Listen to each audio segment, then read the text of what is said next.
Hello everyone, welcome to Dexter cam. आज हम लोग बात कर रहे हैं डेक्स्टर टेस्ट सीरीज के पेपर 2 के डिस्कशन के बारे में। एनालिसिस वीडियो होपफुली सबने देख लिया होगा और ज़्यादातर लोगों ने टेस्ट अटेम्प्ट कर लिया होगा। जिन्होंने नहीं भी किया भाई जल्दी से कर लो टेस्ट अटेम्प्ट, क्योंकि उससे फ़ायदा मिलेगा।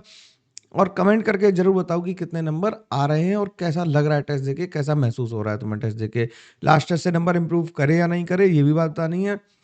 लगातार हम लोग पीवाईक्यू सेशंस कर रहे हैं। पीवाईक्यूज हमें कहाँ मिलते हैं? dextercam.in/courses पे मिल जाते हैं जाके पीवाईक्यूज। और पीवाईक्यू जो तुम लोग टॉप 200 पीवाईक्यूज कह रहे हो, वो बिल्कुल मैं टॉप 200 नहीं 1000 करने की कोशिश कर रहा हूँ, तो फिर थोड़ा टाइम लगेगा। ईयर वाइज करूंगा 200 क्वेश्चंस, तो 4-5 साल के लगा दूंगा, लेकिन भाई उसके लिए थोड़ा सा मेरे को समय दो। मैक्सिमम कोशिश करूंगा कि इसी बार हो जाए, नहीं तो फिर वो चलता रहेगा। तुम जान रहे हो बहुत सारा काम कर रहा हूँ यार, लगातार अकेले करने में मेरे तो हालत खराब हो जा रही है। ठीक है, तुम भी पढ़ रहे हो, मैं जानता हूँ। तुम्हारे सपोर्ट के लिए जो भी कुछ हो सकता है मैं कर रहा हूँ। बस तुमसे इतनी रिक्वेस्ट है कि चैनल को लाइक शेयर सब्सक्राइब करना ही बनता है, क्योंकि चैनल जब ग्रो होता है तो फिर मेरे को भी लगता है कि अब ज़्यादा लोगों की जिम्मेदारी है, तो मैं और ज़्यादा काम करूँ, है ना। चलो स्ट्रेट अवे क्वेश्चन नंबर 1 पे चलते हैं। क्वेश्चन नंबर 1 क्या कह रहा है? क्वेश्चन नंबर 1 कह रहा है the transition from the state n=4 to n=3 in a helium plus ion. अब इसमें ध्यान रखने की बात क्या है कि जो आयन लिया है वो हमारा कौन सा है? वो हीलियम प्लस है। कई लोग इसे हाइड्रोजन पढ़ लेते हैं। कमेंट करके बताना अगर किसी ने हाइड्रोजन पढ़ लिया हो, तो गड़बड़ हो जाएगी। हीलियम के लिए है। और ये रीजन कौन सा है? अल्ट्रावायलेट। अल्ट्रावायलेट अगर तुम्हें याद हो हाइड्रोजन के लिए, अगर हम यहाँ पे फॉर हाइड्रोजन लिख दें तो अल्ट्रावायलेट कब आता है? जब n=2 से n=1 में आते हैं। ठीक, फिर n=3 से n=2 में कौन सा होता है? विजिबल होता है, हाइड्रोजन के लिए होता है। तो अगर हम हीलियम के लिए बात करेंगे तो ये वाले ट्रांजिशंस तो कोई मतलब के ही नहीं रह गए। आई आर, क्योंकि हमें निकालना है, हमें क्या निकालना है? आई आर निकालना है। तो ये नीचे वाले तो आ नहीं सकते। अब ऊपर वाले ट्रांजिशन आएंगे, तो अगर n=4 टू 3 क्या आ रहा है? हमारा यूवी आ रहा है, तो 5 टू 4 क्या आएगा? एनालॉजी लगा रहे हैं, 5 टू 4 क्या आएगा? विजिबल आ जाएगा, आ जाएगा। तो आईआर में बचा कौन सा? अब आईआर में बचा केवल यही, क्योंकि यूवी, विजिबल और आईआर का ऑर्डर यही होता है भाई। ज्यादा गणित लगाने की जरूरत नहीं थी, ट्रिकी क्वेश्चन था, एनालिसिस करके भी इसे सॉल्व किया जा सकता था। होपफुली ज्यादातर लोगों ने ऐसे ही लगाया होगा। कमेंट करके बताना कि अच्छा लगा या नहीं लगा सवाल को सॉल्व करके। ठीक, अगला सवाल कह रहा है the hybridization and the number of lone pairs of electron on xenon in XeOF4। अब XeOF4 का अगर हम स्ट्रक्चर ड्रॉ करें तो XeOF4 ऐसे बनेगा, और ऐसे स्ट्रक्चर को रटने की जरूरत नहीं है। क्या करना है? ऑक्सीजन की वैलेंसी सेटिस्फाई करानी है और फ्लोरीन की वैलेंसी सेटिस्फाई करानी है। बाकी तो सीधी सीधी बात है। एक इस पे लोन पेयर बच गया, क्यों? क्योंकि जेनॉन के पास होते हैं कितने? 8 इलेक्ट्रॉन।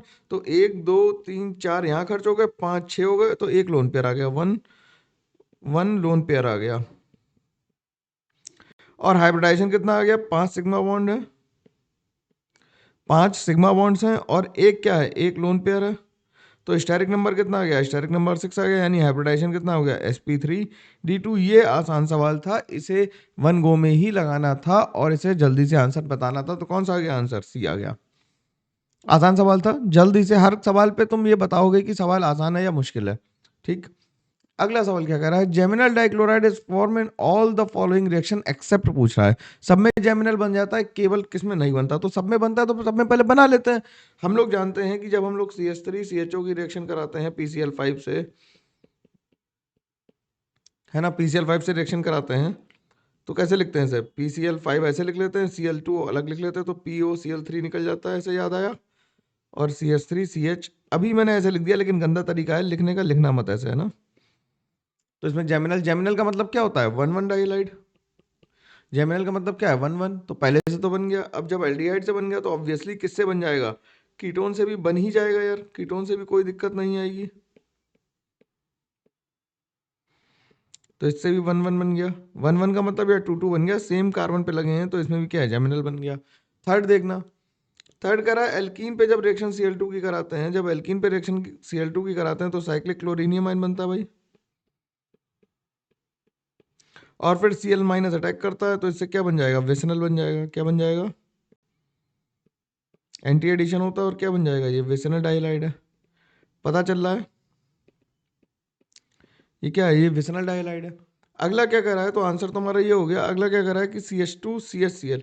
इसमें काफी लोगों को कंफ्यूजन हो जाता है कि सर कहाँ पे कार्बोकेटाइन बनाए। तो देखो क्लोरीन के प्लस में इफेक्ट वजह से ये क्या होगा, शिफ्टेड होगा लोन पेयर इधर, और इस पे हम HCl की जब रिएक्शन कराएंगे तो क्या बन जाएगा, CH3 CH प्लस, और Cl के लोन पेयर के रेजोनेंस की वजह से ये कार्बोकेटाइन स्टेबल भी होगा, तो Cl माइनस पे अटैक कर देगा, तो यहाँ पे क्या बन जाएगा, CH Cl2। तो इसमें ही 1 1 बन गया। तो आंसर क्या आ गया, आंसर हमारा सी आ गया। आई होप समझ में आ रहा है सबको। अगला सवाल क्या कह रहा है, अगला सवाल कह रहा है when one which of one of the following occurs by addition elimination reaction. Addition elimination reaction हमें देखनी है, ठीक है। तो एक एक रिएक्शन करके सबको लिख लेते हैं जिससे हमारी इंफॉर्मेशन लेवल भी थोड़ा सा बढ़ जाए। जब सवाल का पेपर का एनालिसिस करो पेपर देने के बाद, तो जो ऑप्शन तुमने ओवरलुक कर दिए थे या जिन्हें नहीं देखने की जरूरत थी या ऑड वन आउट कर दिए थे, उन्हें भी दोबारा से करने की जरूरत होती है। तो टोलुइन की रिएक्शन अगर हम Br2 से करा दें इन प्रेजेंस ऑफ FeBr3, तो इससे पैरा ब्रोमोटोलुइन बन जाएगी, ठीक। ये रिएक्शन है कौन सी, ये रिएक्शन है electrophilic aromatic substitution. Electrophilic aromatic substitution है ये, ठीक। अगली रिएक्शन क्या है, बेंजीन की रिएक्शन HNO3 और H2SO4 से कराई। तो ये तो बच्चा लोग क्या है, नाइट्रेशन है। नाइट्रेशन में क्या बन जाएगा, वो कितने भले लोग हैं, प्रोडक्ट भी दिया हुआ है, तो ये भी हमारी सेम रिएक्शन है, इलेक्ट्रोफिलिक एरोमेटिक सब्स्टिट्यूशन, ठीक। अगली रिएक्शन है बेंजीन की रिएक्शन CO प्लस HCl से कराई in presence of AlCl3 and CuCl। अगर इस रिएक्शन का नाम बता दोगे तो तुम्हें टॉफी देंगे, ठीक है। और ये भी इलेक्ट्रोफिलिक एरोमेटिक सब्स्टिट्यूशन रिएक्शन है, ठीक। अगर इस रिएक्शन का नाम बता दिया तो टॉफी पक्की है, ठीक। चलो ऑप्शन A B C आ गए, ये ए था, ये बी था, ये सी था, तो ये रिएक्शन लिख लोगे तो थोड़ा तुम्हें याद भी रहेगा। ऑप्शन डी पे आ गए। ऑप्शन डी क्या कर रहा है कि 2,4 डाइनाइट्रो क्लोरोबेंजीन। तो 2,4 डाइनाइट्रो क्लोरोबेंजीन की जब रिएक्शन कराएंगे, और किससे कराएंगे, NaOH के साथ हीट किया,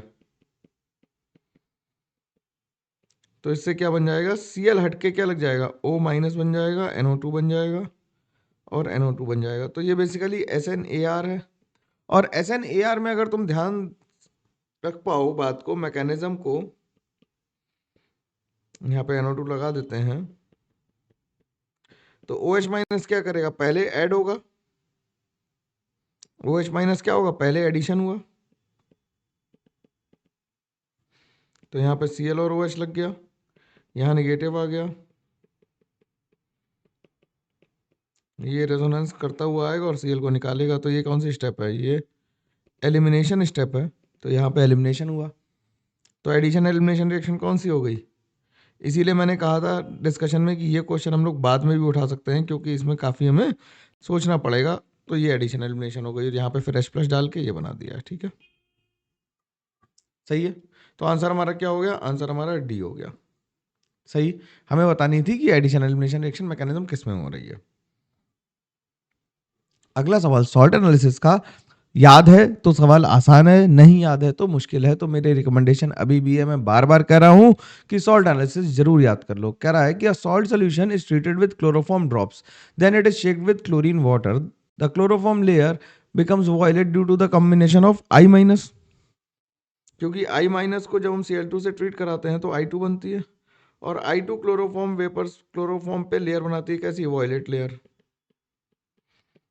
तो आयोडीन आंसर, आयोडाइड आंसर हो गया, ठीक है। अगर ब्रोमाइड ब्रोमाइड होता तो कैसा आता, रेडिश ब्राउन वेपर्स आते, मतलब रेडिश ब्राउन लेयर आती। अगला क्या कर रहा है, अगला कह रहा है the number of pentyl alcohols produced producing blue coloration with Victor Meyer test. तो विक्टर मेयर टेस्ट में अगर हम बात करें तो हमें याद है कि आरबीसी किसके लिए होता है, एल्कोहल्स की अगर हम बात करें, ऐसे ही याद करा था 1 डिग्री 2 डिग्री 3 डिग्री। तो बेसिकली ये बात कर रहा है 2 डिग्री एल्कोहल्स की बात कर रहा है, ठीक। तो 2 डिग्री एल्कोहल कितने हैं हमें बताने हैं, पेंटाइल एल्कोहल्स में बताने हैं। तो पेंटाइल एल्कोहल के हम लोग क्या बना लेंगे, पहले स्केलेटन बना लेंगे, 3 स्केलेटन बनते हैं रो, ठीक, अब ये स्केलेटन बन गए। अब हमें बताना है क्या कि इसमें 2 डिग्री अल्कोहल कितने बन सकते हैं। तो देखो यहाँ पे तो आएगा 1 डिग्री, यहाँ पे आएगा 2 डिग्री और यहाँ पे आएगा 2 डिग्री, तो 2 यहाँ से आ गए। यहाँ पे आ गया 1 डिग्री, यहाँ पे आ गया 2 डिग्री, यहाँ पे आ गया 3 डिग्री और यहाँ पे आया 1 डिग्री, तो एक यहाँ पे आ गया। ठीक, और यहाँ पे तो केवल 1 डिग्री ही बनेगा, तो ये तो आंसर हो नहीं सकता। तो आंसर कितना आ जाएगा, आंसर हमारा 2 डिग्री अल्कोहल आ रहा है, तो 3 आंसर मार्क कर देंगे। आसानी से बात समझ में आ रही है। जो 2 डिग्री कार्बन होगा वहीं पे तो 2 डिग्री अल्कोहल बन पाएगा यार। तो ये आसान सा सवाल था, ऐसे आसानी से करा जा सकता था, बिल्कुल कोई टेंशन की बात नहीं। और नहीं भी आ रहा है तो समझने की कोशिश करो। इन सवालों को टेस्टिंग का मतलब केवल यही है कि तुम्हें इम्प्रूव करना है, तुम्हें टेस्ट करके तुम्हें नीचा दिखाना है या तुम्हें कम आता है, ये डिप्रेस होने की जरूरत नहीं है, इन्हें पॉजिटिव लो। मैं गारंटी करता हूं कि तुम 5-6 टेस्ट में बिल्कुल इंप्रूव कर जाओगे, फ्रॉम 40 टू 80 पहुंच जाओगे। ठीक है, अगर इतनी बात मेरी मानने पे मेरे ऊपर कॉन्फिडेंस है, मेरी इतनी बात मान सकते हो, तो फिर फायदा होगा ही होगा, कोई रास्ता ही नहीं है फायदा ना होने का। अगला सवाल क्या कह रहा है, अगला सवाल कह रहा है कि हमें कॉलम 1 को कॉलम 2 से मिलाना है और हमें ये बताना है कि कि ऑक्सीजन और नाइट्रोजन ये सब कैसी पैरामैग्नेटिक डायमैग्नेटिक और बॉन्ड ऑर्डर करना है। ठीक है, अब देखो O2 का बॉन्ड ऑर्डर 2 है, तो S तो आ गया, O2 पैरामैग्नेटिक है तो P भी आ गया, और O2 ऑक्सीडेशन और रिडक्शन दोनों में जा सकता है, तो Q और R दोनों आ गया। ठीक है, O2 माइनस पैरामैग्नेटिक है। ठीक है, ये रिड्यूस हो सकता है क्या, ये कैसा है, ये O2 माइनस है, ये फर्दर रिड्यूस होके O2 2 माइनस बना सकता है, लेकिन जनरली जल्दी से रिड्यूस होगा नहीं, तो लेकिन फिर भी लिख देते हैं कि Q भी हो सकता है और R भी हो सकता है। बॉन्ड ऑर्डर इसका कम है और sp मिक्सिंग तो होने से रही, sp मिक्सिंग क्या होगी 14 से कम वालों में होगी। B2 में क्या है, B2 पैरामैग्नेटिक है, रिड्यूस हो सकता है। ठीक है, और ऑक्सीडाइज भी हो सकता है, चलो ऑक्सीडाइज भी कर देते हैं, और इसमें sp मिक्सिंग हो रही है। ठीक, N2 कैसा है, N2 कैसा है, N2 पैरामैग्नेटिक नहीं है, N2 कैसा है, sp मिक्सिंग हो रही है, बॉन्ड ऑर्डर 2 से ज्यादा है, और B2 का तो बॉन्ड ऑर्डर 2 से ज्यादा है नहीं, तो ये आ गया। और N2 भी ऑक्सीडाइज और रिड्यूस दोनों ही होने में उसे तकलीफ है, वैसे रिड्यूस आसानी से होगा, तो हम R लिख देते हैं। अब देखना जरा ऑप्शंस में, खासकर देखना कि ऑक्सीडेशन रिडक्शन दोनों नहीं दिया गया है। तो देखो अगर हम इसे काट दें, R को यहां से हटा दें, ऑप्शन मिलाते हैं, R को यहां से हटा दें तो SPQ पहले ऑप्शन में दिया हुआ है, R को यहां से हटा दें तो PQ आ गया, Q को यहां से हटा दें तो PRT आ गया, और R को यहां से हटा दें तो TS आ गया। बाकी किसी में ऐसा ऑप्शन नहीं मैच कर रहा है ना, तो आंसर क्या आ जाएगा, आंसर ए आ जाएगा। आसान सवाल था, थोड़ा सा ट्रिकी था, तो मैं परेशान करने के लिए दे रखा था। अगला सवाल क्या कर रहा है, which is the most suitable reagent for the transformation of this, इसके ट्रांसफॉर्मेशन के लिए सबसे सुटेबल रीजेंट कौन सा है। ये अल्कोहल कैसा है, अल्कोहल है 2 डिग्री, 2 डिग्री अल्कोहल को हमें क्या बनाना है, एसिड बनाना है। तो और डबल बॉन्ड को छेड़ना नहीं है, ये भी देखो डबल बॉन्ड तो छेड़ना नहीं है, वैसे ही है, तो KMnO4 तो ले नहीं सकते, टॉलेंस रेजेंट से कोई फायदा नहीं, CRO3 और CH2 से एसिड तो बनेगा नहीं। ये है हेलोफॉर्म टेस्ट, हेलोफॉर्म लिख दें या आइडोफॉर्म लिख दें, तो इससे काम हो जाएगा, तो आंसर हमारा क्या आ जाएगा, बी आ जाएगा। अगला देखो, कह रहा है among Al2O3 SiO2 P2O3 and SO2 the correct order of acidic strength. अब एसिडिक स्ट्रेंथ का अगर हमें ऑर्डर बताना है, तो हम जानते हैं नॉन मेटल ऑक्साइड्स कैसे होते हैं, non metal oxides are acidic in nature. तो जो SO2 है वो सबसे ज्यादा नॉन मेटालिक करेक्टर है, तो सबसे ज्यादा स्ट्रॉन्गेस्ट एसिड कौन होगा, SO2। SO2 के बाद फॉस्फोरस होगा तो P2O3 हो गया, P2O3 के बाद SiO2 होगा, और SiO2 के बाद क्या होगा, Al2O3। Al2O3 तो कैसा है, एम्फोटेरिक भी है भाई, एसिडिक भी है और बेसिक भी है, तो आंसर क्या आ गया, आंसर हमारा डी आ गया। ठीक है, अगले सवाल पे चलते हैं। बात समझ में आ रही है आसानी से, बढ़िया डिस्कशन चल रहा है, हम लोग कंप्लीट कर लेंगे डिस्कशन, लेकिन बात मेरी समझ में आनी चाहिए, सवाल को धीमे से लगाना है, एनालिसिस और वीडियो देखने से पहले सवाल को धीरे से अटेम्प्ट कर लो, और ये उसमें गलती मार्क करके बताना कि इस सवाल में ये गलती हो गई थी। ठीक है, अब कह रहा है match the process in the column 1 with properties in column 2 whereas the symbols have their usual meaning, delta E is same as delta U, which is internal energy. अगर किसी को कंफ्यूजन हो तो मैंने लिख दिया है, ठीक है, ये इंटरनल एनर्जी है। ठीक, अब आइसोथर्मल प्रोसेस के लिए क्या कर रहा है, आइसोथर्मल प्रोसेस के लिए डेल्टा ई तो जीरो हो गई, यानी कि पी तो हो गई, और डेल्टा एच भी जीरो होगा। आइसोथर्मल प्रोसेस के लिए डेल्टा एच भी क्या हो जाएगा, जीरो, तो पी क्यू हो गया। ठीक, सही है। कह रहा है reversible adiabatic process, adiabatic process के लिए रिवर्सेबल के लिए क्या होगा, रिवर्सेबल एडियाबैटिक प्रोसेस के लिए डेल्टा एस जीरो होगा, तो क्योंकि एडियाबैटिक प्रोसेस है तो डेल्टा एस क्या होता है, क्यू रिवर्सेबल बाई टी, तो डेल्टा एस क्या हो जाएगा, जीरो हो जाएगा। साइक्लिक प्रोसेस के लिए डेल्टा ई जीरो होगा, पी पी भी जीरो, मतलब डेल्टा ई जो भी इंटरनल एनर्जी है, जो भी स्टेट फंक्शन है वो सारे क्या हो जाएंगे, जीरो हो जाएंगे, तो पी क्यू आर ये तीनों क्या हो जाएंगे, जीरो, लेकिन वर्क डन जीरो नहीं आएगा। और आइसोकोरिक प्रोसेस के लिए क्या होगा, वर्क डन जीरो आ जाएगा। तो आंसर क्या आ गया, आंसर आ गया, सॉरी इसके लिए पी क्यू लिखना था, तो आ गया पी क्यू आर और एस, तो आंसर आ गया सी। ठीक है, मल्टीपल चॉइस क्वेश्चन में ऐसे में थोड़ी दिक्कत आ सकती है, लेकिन मेंस में तो और सरल आएगा, इससे एक ही एक पूछेगा। ठीक है, अगला सवाल देखते हैं। अगला सवाल कह रहा है कि एस्टर है with excess of CH3 C2H5 MgBr on hydrolysis gives. तो भाई बना लो जरा एस्टर, तो हमने ये एस्टर बना लिया, और ET माइनस से इस पे अटैक होगा, ये ऊपर चला जाएगा,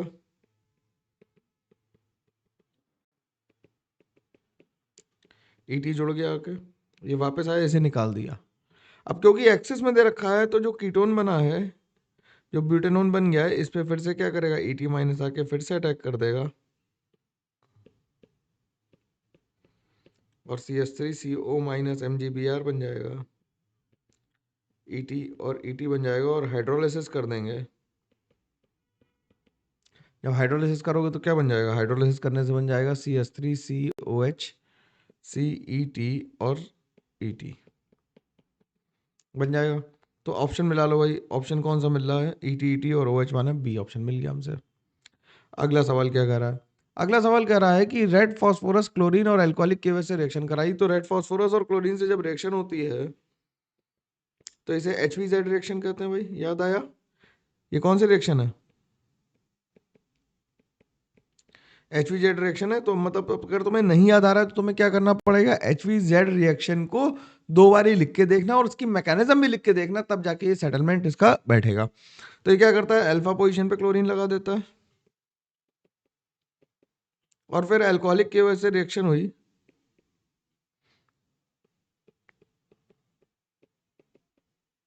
तो आंसर सी आ गया। इसका नाम मेरे को जानना है, नाम इसका पता करके बताना, ठीक है, नाम इसका कमेंट करके बताओ, पता करके बताओ, कैसे ही बताओ, नाम बताना पड़ेगा इसका। ठीक है, चलो अगला सवाल देखते हैं। अगला सवाल कह रहा है कि correct order of solubility is. अगर हमें सॉल्युबिलिटी का ट्रेंड अगर हमें पता करना है, तो हम जानते हैं क्या कि कॉपर जो है वो ग्रुप 2 में है, और Zn जो है वो ग्रुप 4 में है। किसमें, बेसिक रेडिकल्स में। तो कॉपर की सॉल्युबिलिटी कम है किससे, जिंक से, तभी तो कॉपर पहले प्रेसिपिटेट हो जा रहा है और जिंक बाद में हो रहा है। और सोडियम बिल्कुल भी प्रेसिपिटेट नहीं होगा, तो सबसे ज्यादा सॉल्युबिलिटी किसकी होगी, Na2S की, फिर ZnS की, और फिर COS की, क्योंकि COS सबसे पहले प्रेसिपिटेट हो जा रहा था, यानी कि उसका सॉल्युबिलिटी प्रोडक्ट सबसे कम था। ठीक है, चलो कितने लोग सॉल्युबिलिटी प्रोडक्ट सोच पाए थे पिछले क्वेश्चन में, ये बताना जरा कमेंट करके कि सॉल्युबिलिटी प्रोडक्ट हमने सर सोच लिया था, ग्रुप हमें नहीं याद आ रहा था, इसलिए सवाल को हम कंफ्यूजन में नहीं करा। ठीक, क्या कर रहा है, in the following reaction the nucleophile MEO minus will deposit on the displace which of the following. तो ये कौन सी रिएक्शन है, SNAR करा ना, तो किसे करेगा, NO2 के रिस्पेक्ट में ऑर्थो पोजीशन को करेगा, मेटा पे तो नहीं करेगा, और इसे तो कर ही नहीं सकता, तो किसे कर देगा, 2 पोजीशन वाले को कर देगा। SNAR कहाँ पे होगी, सेकंड पोजीशन पे होगी, SNAR कहाँ पे होगी, NO2 के रिस्पेक्ट में सेकंड पोजीशन पे होगी, यानी ऑर्थो पोजीशन पे होगी, या फिर पैरा पे होगी।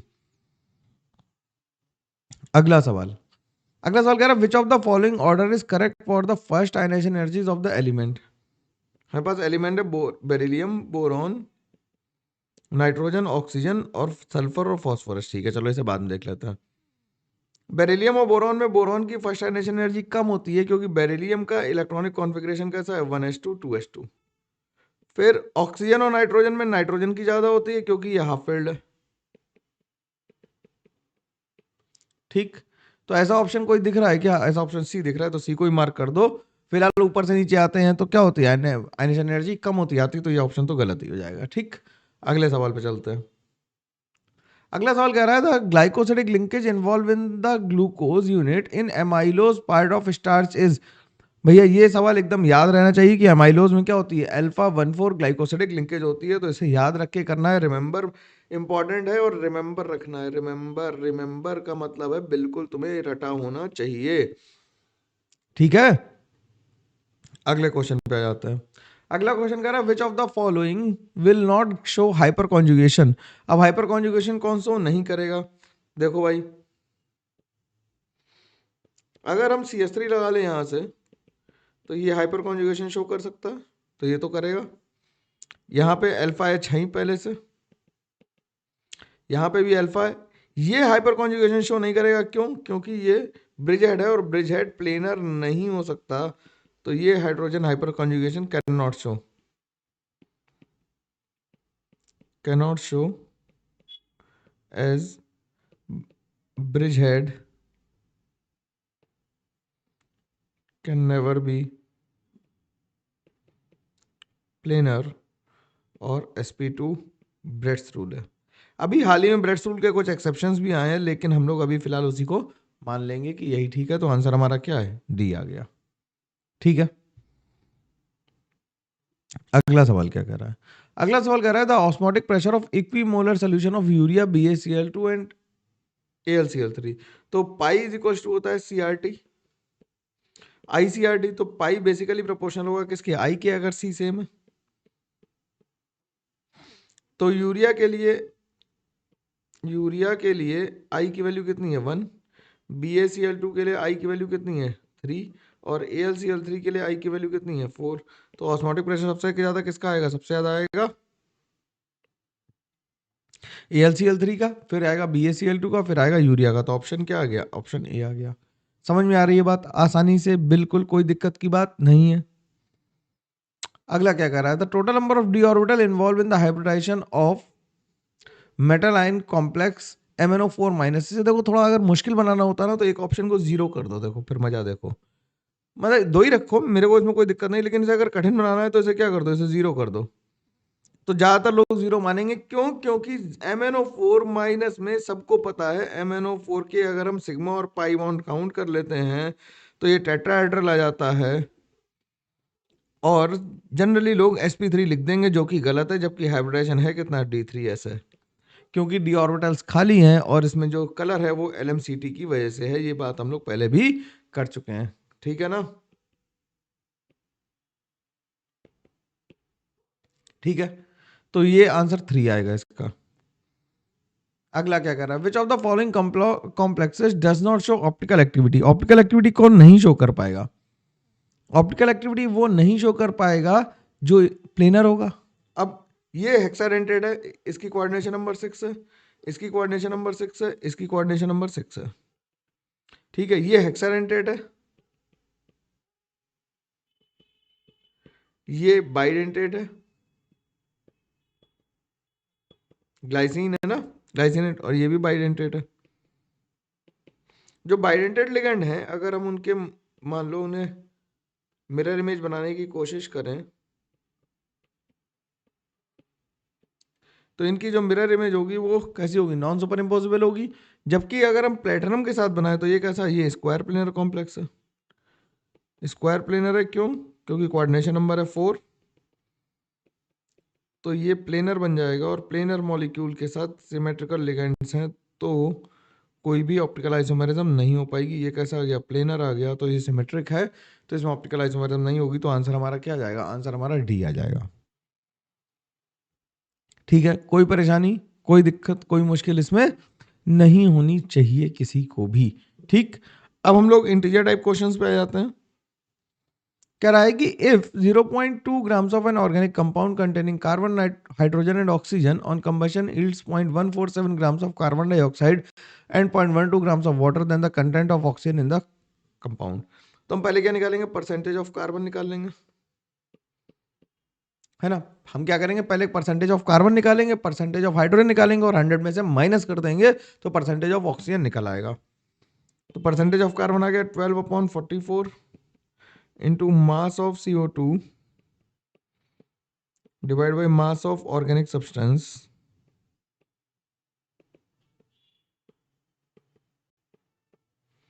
इंटू 100।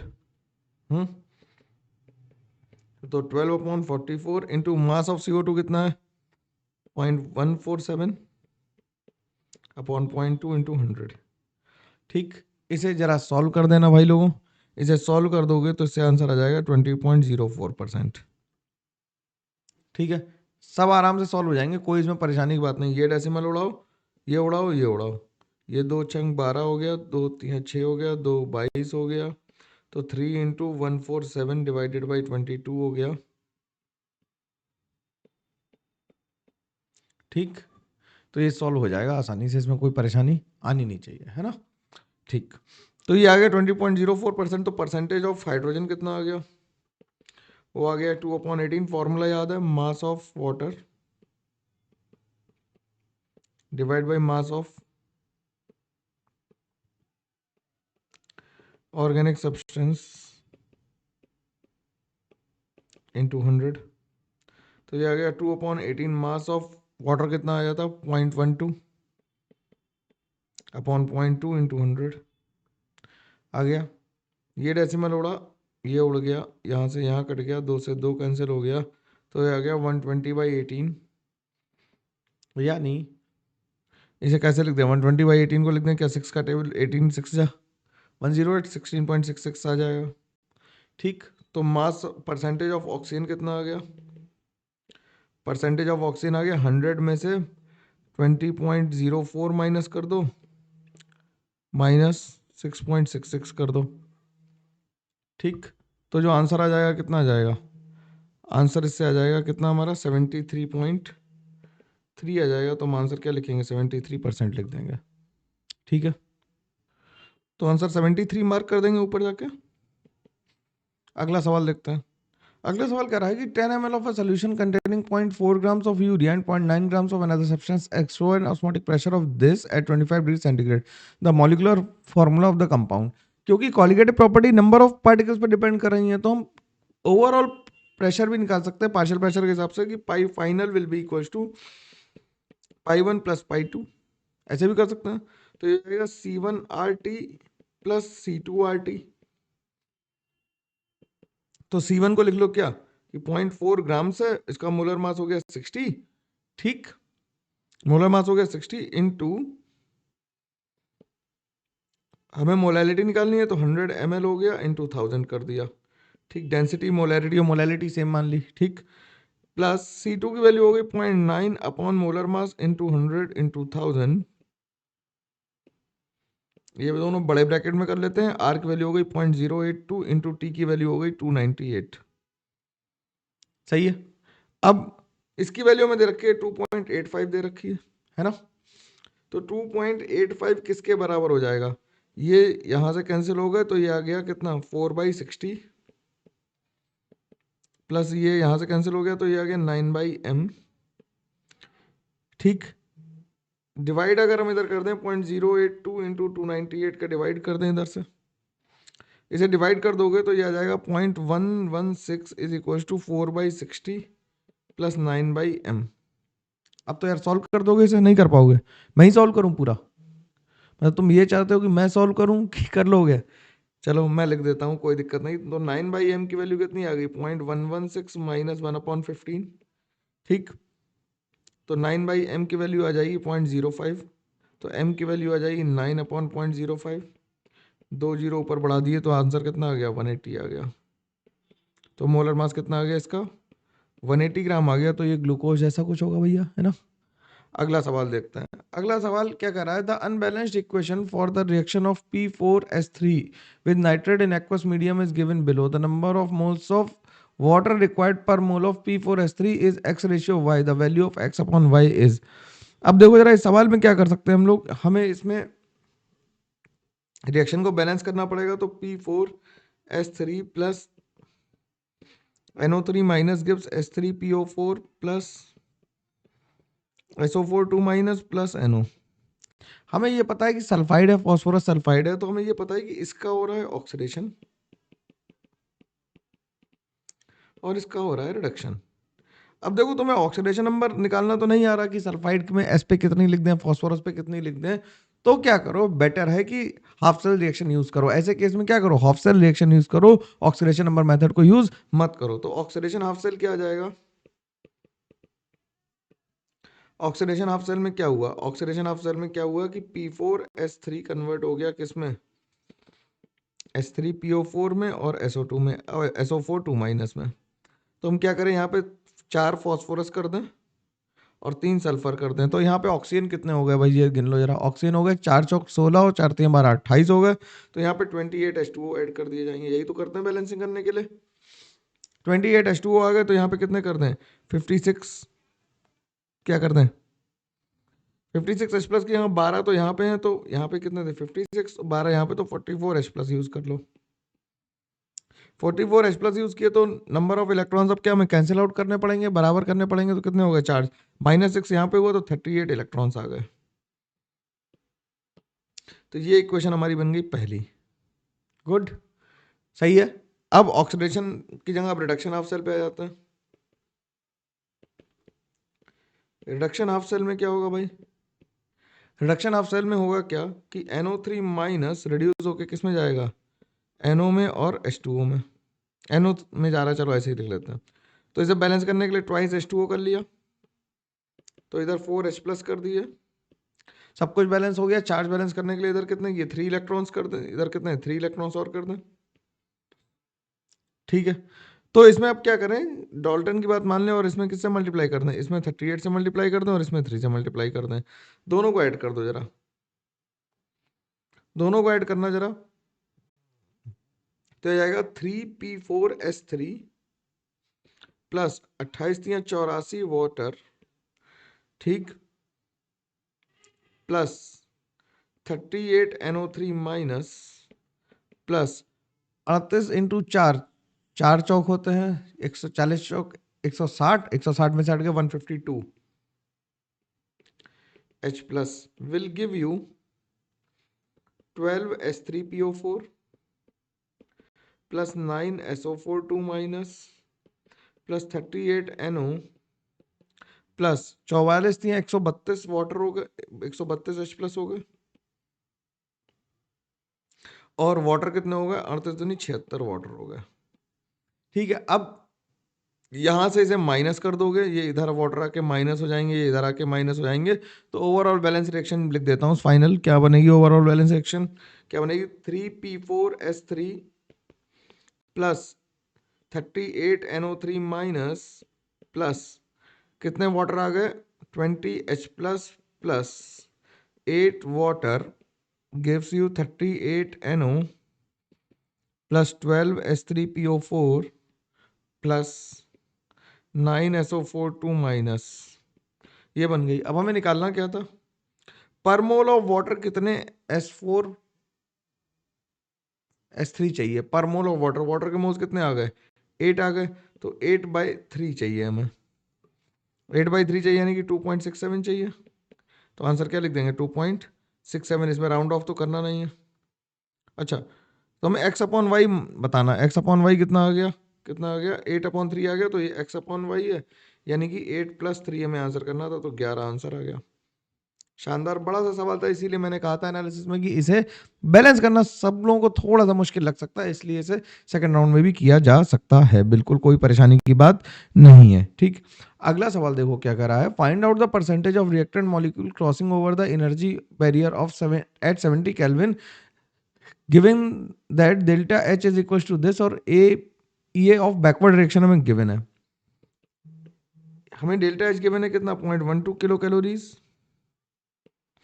और ई हमें गिवन है, ई ऑफ बैकवर्ड डायरेक्शन हमें गिवन है 0.02।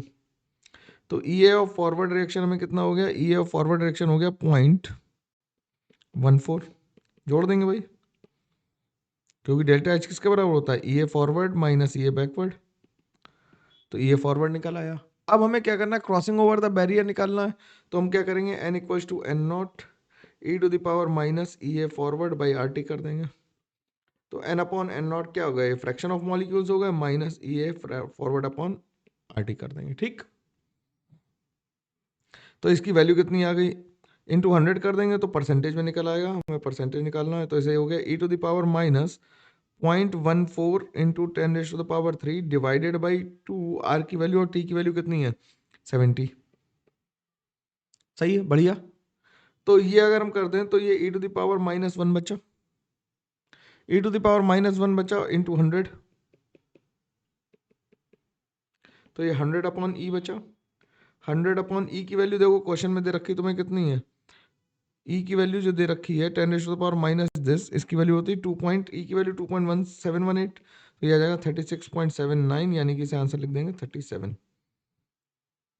तो आंसर क्या लिखेंगे 37। जब तुमसे राउंड ऑफ के लिए कहा जा रहा है तो करो, मैंने दोनों तरह के सवाल दे रखे हैं जिससे तुम्हें कोई परेशानी ना आए। अगला सवाल क्या कह रहा है, अगला सवाल कह रहा है हमसे 60 ml of hydrogen and 42 ml of iodine are heated in a closed vessel at equilibrium, the vessel contains 28 ml of HI, calculate the percentage degree of dissociation of HI। ठीक है, तो कह रहा है क्या H2 प्लस I2, ये chemical equilibrium का थोड़ा सा लंबा सवाल है, इसे आराम से लगाएंगे। T इक्वल्स टू 0 पे इसके 60 ml थे, इसके 42 ml थे, ये 0 था। T इक्वल्स टू T पे ये कितना हो गया 60 माइनस वी हुआ, 42 माइनस वी हुआ, तो ये 2v बन गया। 2v की वैल्यू हमें दे रखी है 28, तो v की वैल्यू आ गई 14। तो यहाँ से केसी निकाल लो, केसी की वैल्यू कितनी आ गई 2v का whole square divided by 60 minus V into 42 minus V, तो आ गया 28 इंटू 28 डिवाइडेड बाय 28 इंटू 16 में से 14 का कितना बचा 46, तो ये आ गया 28/46। अब क्या कह रहा है, अब कह रहा है डिग्री ऑफ डिसोसिएशन हमें निकालनी है किसकी, एच आई की निकालनी है। अब यानी कि हम दोबारा रिएक्शन को रिवर्स कर दें, तो एच आई को अगर हम तोड़ें तो क्या आ जाएगा H2 प्लस I2, और डिग्री ऑफ डिसोसिएशन निकालना है, इसलिए हम इसे इनिशियल कंसंट्रेशन 100 ले लेते हैं। तो 1 माइनस अल्फा, तो ये अल्फा/2, ये भी अल्फा/2। ठीक, तो ये इसका के इक्विलिब्रियम किसके बराबर होगा 1/kc के बराबर होगा, जो होगा alpha square upon 4, 1 minus alpha का होल स्क्वायर। इसकी वैल्यू आ गई कितनी आ गई 46/28 into 4 is equal to alpha upon 1 minus alpha का होल स्क्वायर, लिख सकते हैं सर। तो ये हो गया 7, इसे सॉल्व कर दो, 7 पन्ना 35, 7 छंग 42, बचा 4, 7 पन्ना 35, 6.57 अल्फा अपॉन 1 माइनस अल्फा का होल स्क्वायर। तो इससे हम अल्फा अपॉन 1 माइनस अल्फा निकालना, दैट इज इक्वल टू 2.56। तो अल्फा की वैल्यू जो आ गई इससे वो आ जाएगी 71.9%, यानी कि आ जाएगा आंसर कितना 72%। तो आंसर हम यहाँ पे कितना लिख देंगे 72% लिख देंगे। तो इस तरह से हम लोगों ने लगभग 40 मिनट का समय ले लिया है पेपर सॉल्व करने में, और अच्छे से पेपर को सॉल्व किया है। तो तुम्हें भी पेपर को आराम से देखना है, सॉल्व करना है, एनालिसिस करनी है, और फिर बताना है कि पेपर कैसा हुआ। चलो मिलते हैं हम लोग, तब तक के लिए thank you very much, take care, bye bye. बहुत सारा ध्यान रखो, तबीयत खराब नहीं होनी चाहिए, सर्दियां आ रही हैं नॉर्थ इंडिया में, और अपना ख्याल रखते हुए पढ़ाई करते रहना। वायरल फीवर का टाइम है तो खाने पीने से उल्टी सीधी चीज़ों से बचना हमें, ठीक है। चलो टेक केयर, बाय बाय।